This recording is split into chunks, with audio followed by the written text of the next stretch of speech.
حفیظ شیخ ایمان کے پیچھے، بھائی یہ بڑی مشکل سے لکھا ہوتا ہے ان لوگوں نے، امام کے پیچھے سورہ فاتحہ پڑھنا صحیح ہے یا غلط؟ امام کے پیچھے فقہ حنفی میں سورہ فاتحہ پڑھنا جائز نہیں ہے، اور اس کے بڑے مضبوط دلائل ہیں۔ میں نے اپنے ایک بیان میں یہ کہہ دیا تھا کہ مولانا سرفراز خان صفدر صاحب کا ایک رسالہ ہے اس پر، فاتحہ خلف الامام پر، وہ بڑا زبردست رسالہ ہے، وہ پڑھیں۔ اس پہ کسی نے طنز کیا کہ امام بخاری نے جو اس پر رفع الیدین پر رسالہ لکھا ہے وہ تو بتاتے نہیں جو حدیثوں سے لکھا ہے، اور مولانا سرفراز خان صفدر صاحب کا رسالہ بتا رہے ہو۔ تو یہ ہوتا ہے کسی کی بات کو نہ سمجھنا اور خام خواہ میں کسی پہ طنز کرنا۔ مولانا سرفراز خان صفدر صاحب نے جو لکھا ہے وہ بھی حدیثوں سے ہی لکھا ہے، تو یہ دیکھا جاتا ہے کہ لکھی ہوئی کیا چیز ہے، آئی بات سمجھ میں؟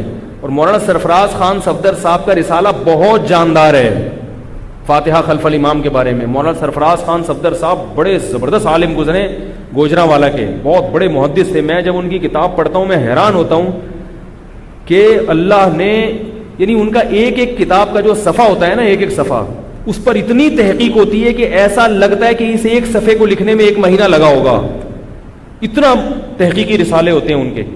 تو ان کے بہت سارے کتابیں ہیں، ان کی کتابیں پڑھا کریں، لیکن وہ ذرا علمی اسٹائل میں ہے تو بعض دفعہ عوام کی سمجھ میں نہیں آتی، یعنی گاڑی اردو ہے اس میں۔ تو ان کا ایک پورا رسالہ ہے اس پر۔ باقی امام کے پیچھے فاتحہ پڑھنے کو ہم ناجائز کیوں سمجھتے ہیں، اس کے دلائل ہیں۔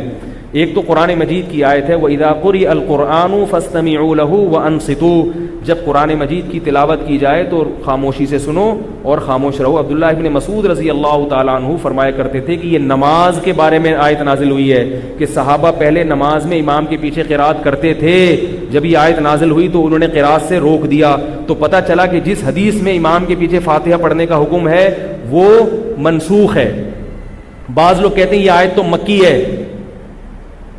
نہیں یاری بات سمجھ میں، اور فاتحہ کا حکم تو مدینہ میں نازل ہوا۔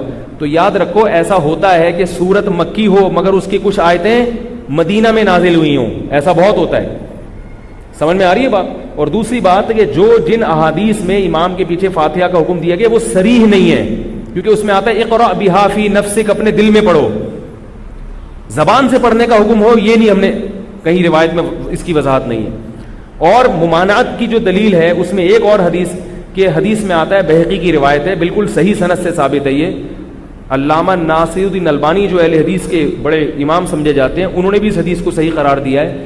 وہ حدیث ہے من کان لہ امام فقراءۃ الامام لہ قراءۃ، جس شخص کا کوئی امام ہو تو امام کی قرات مقتدی کے لیے کافی ہے۔ یہ حدیث ہو گئی بہقی کی جس کو البانی نے صحیح کہا۔ اب لوگ کیا کہتے ہیں، ضعیف ضعیف ضعیف، جو بھی اپنے مطلب کے خلاف حدیث ہوگی نا وہ کیا ہے، ضعیف۔ اور 2 حدیثیں اور ہیں، صحیح ہے مسلم کی حدیث، یہ خوب غور سے سنیں، آپ صلی اللہ علیہ وسلم نے فرمایا انما جعل الامام لیؤتم بہ، امام کو امام اس لیے بنایا جاتا ہے کہ اس کی اقتداء کی جائے۔ آگے حدیث کے الفاظ ہیں فاذا کبر فکبروا، جب امام تکبیر کہے تو تم بولو بھائی تکبیر کہو، واذا قرأ فانصتوا، جب قراءت شروع کرے تو کیا ہو جاؤ، خاموش۔ آگے فرمایا وَإِذَا قَالَ وَلَا الضَّالِّينَ، جب امام وَلَا الضَّالِّينَ کہے قُولُوا آمین، تو آپ کی فاتحہ کہاں گئی اس میں، مقتدیم کے کہیں ہے فاتحہ پڑھو۔ اور پھر آگے وَإِذَا رَكَعَ فَارْكَعُوا، جب رکوع کرے تو کیا کرو، رکوع کر لو۔ یہ واضح حدیث ہے کہ امام کی ذمہ داری قراءت کرنا ہے، مقتدی کی ذمہ داری خاموشی سے سننا ہے۔ اور ایک اور حدیث، جو لوگ یہ کہتے ہیں کہ بخاری میں آتا ہے کہ نبی صلی اللہ علیہ وسلم نے فرمایا لا صلاۃ لمن لم یقرأ بفاتحۃ الکتاب، جو سورہ فاتحہ نہیں پڑھتا اس کی نماز نہیں ہوتی۔ تو کہتے ہیں مقتدی اگر نہیں پڑھ رہا تو نہیں ہوگی۔ ہم یہ کہتے ہیں اس حدیث میں یہ منفرد کے بارے میں اور امام کے بارے میں ہے، کیونکہ امام جب پڑھے گا تو مقتدی نے حکمن پڑھ لی ہے، کیونکہ امام مقتدیوں کی طرف سے سورہ فاتحہ کے معاملے میں نمائندہ ہے۔ بعض کہتے ہیں پھر رکوع کی تسبیح بھی امام کو پڑھنے دیں، آپ نہ پڑھیں۔ ہم کہتے ہیں حدیث سے پتہ چلتا ہے کہ قراءت میں امام مقتدیوں کا امام ہے اور مقتدیوں کی طرف سے اس کی قراءت کافی ہو جائے گی۔ اتحیات میں اور تسبیحات میں ایسی کوئی حدیث نہیں ہے۔ بات آ رہی ہے سمجھ میں؟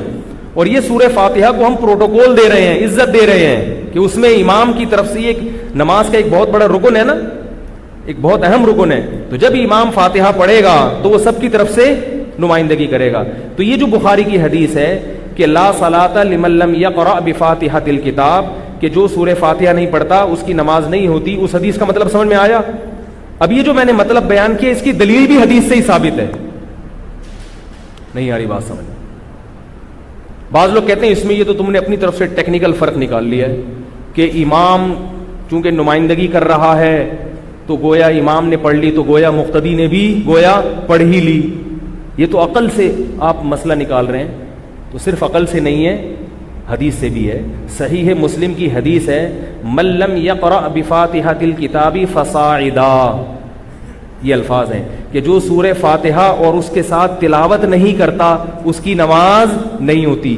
تو ہم کہتے ہیں اس سے پتہ چلتا ہے کہ تلاوت میں تو آپ بھی کہتے ہیں نا کہ اگر امام قرات کرے گا سورت ملائے گا تو وہ مقتدی کی طرف سے کافی ہو جائے گی. بھائی جو لوگ یہ کہتے ہیں کہ امام کے پیچھے فاتحہ پڑھنا ضروری ہے تو وہ یہ کہتے ہیں فاتحہ ضروری ہے. امام جو باقی سورت پڑھتا ہے اس کے بارے میں وہ کہتے ہیں کہ یہ ضروری، بولو بھائی، نہیں ہے، بلکہ امام نے پڑھ لی تو ہو گئی. تو ہم یہ کہتے ہیں کہ حدیث میں تو یہ بھی آتا ہے، صحیح ہے مسلم کی حدیث ہے کہ جو سورہ فاتحہ نہیں پڑھتا اور اس کے ساتھ مزید سورت نہیں ملاتا اس کی بھی نماز نہیں ہوتی. تو پھر سورت بھی ملاؤ نا پیچھے امام کے. جب اس میں آپ یہ کہتے ہو کہ سورت ملایا امام نے تو مقتدی کی طرف سے ہو گئی وہ، تو ہم کہتے ہیں اسی طرح فاتحہ بھی امام نے پڑھ لی تو مقتدی کی طرف سے ہو گئی. تو پوری حدیث یہ نہیں ہے کہ جو فاتحہ نہیں پڑھتا اس کی نماز نہیں ہوتی. پوری حدیث صحیح مسلم میں ہے، اس کے الفاظ ہیں کہ جو فاتحہ نہیں پڑھتا اور مزید سورت نہیں ملاتا اس کی نماز نہیں ہوتی. بات آ گئی سمجھ میں؟ نہیں آئی تو پھر فوج بلواتے ہیں.